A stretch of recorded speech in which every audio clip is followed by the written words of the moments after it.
Hello అందరికీ. ఇవాళ అయితే టమాటా రసం చేస్తున్నా నేను. దానికి ఒక పావు కిలో టమాటాలు, ఒక ఎల్లిగడ్డ అంత చింతపండు. ఇప్పుడు ఇవి నేను కుక్కర్లో వేసి ఉడకబెడతా.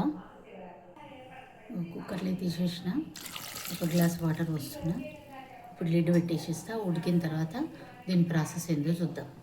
సో కుక్కర్లో ఉడకబెట్టిన టమాటా మొత్తం అంతా నేను ఇట్లా మ్యాష్ చేసి పిసికి దాన్ని జ్యూస్ తీసి పెట్టిన. ఇప్పుడు దీంతో మనము రసం చేసుకుందాము. కుక్కర్ పెట్టిన పొయ్యి మీద ఒక పావు నూనె. ఇప్పుడు దీంట్లో తాలింపు వేసుకుందాము. జీలకర్ర ఆవాలు,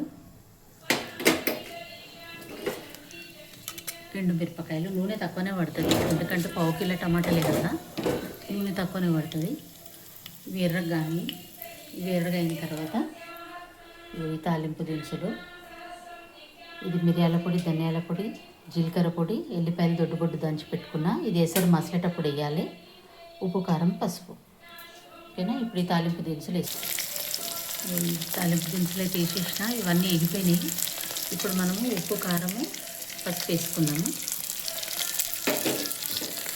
వేసి ఇది కొంచెం కలుపుదాము.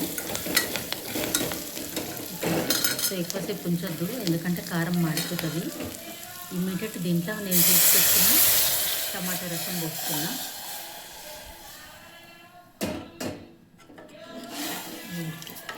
టమాటాలు ఉడకబెట్టి వాటిని మ్యాష్ చేసి టమాటాలను మంచిగా విసికి రసం తీసి ఇట్లా వెళ్తుంది. జల్లెట్లో పోసుకోవాలి. ఒక్క టమాటా ముక్క కూడా రాదు ఇంట్లో, చాలా నీట్గా ఉంటుంది చారు. ఇప్పుడు ఈ చారు మసలేటప్పుడు మసాలాలు వేసుకుందాం. రసం అయితే మసులుతుంది. ఇప్పుడు కొంచెం కొబ్బరి పొడి కూడా వేసుకోవాలి. నేను బిగినింగ్లో మీకు చూపించలేదు.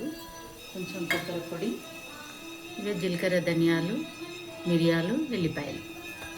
ఇప్పుడు అసలు టేస్ట్ అనేది రసంకి వస్తుంది. ఇప్పుడైతే ఉప్పు, కారం సరిపోయింది, నేను టేస్ట్ చేసిన, కానీ అసలు టేస్ట్ ఇప్పుడు వస్తుంది. ఓకేనా. ఇది ఒక 10 minutes మరగనియాలి సిమ్ మీద, అప్పుడే రుచి వస్తుంది. ఆ తర్వాత ఇక వడ్డించుకోవచ్చు. సో టమాటా రసం రెడీ ఫ్రెండ్స్. మీకు నచ్చితే లైక్, షేర్, సబ్స్క్రైబ్ చేయండి. బాయ్.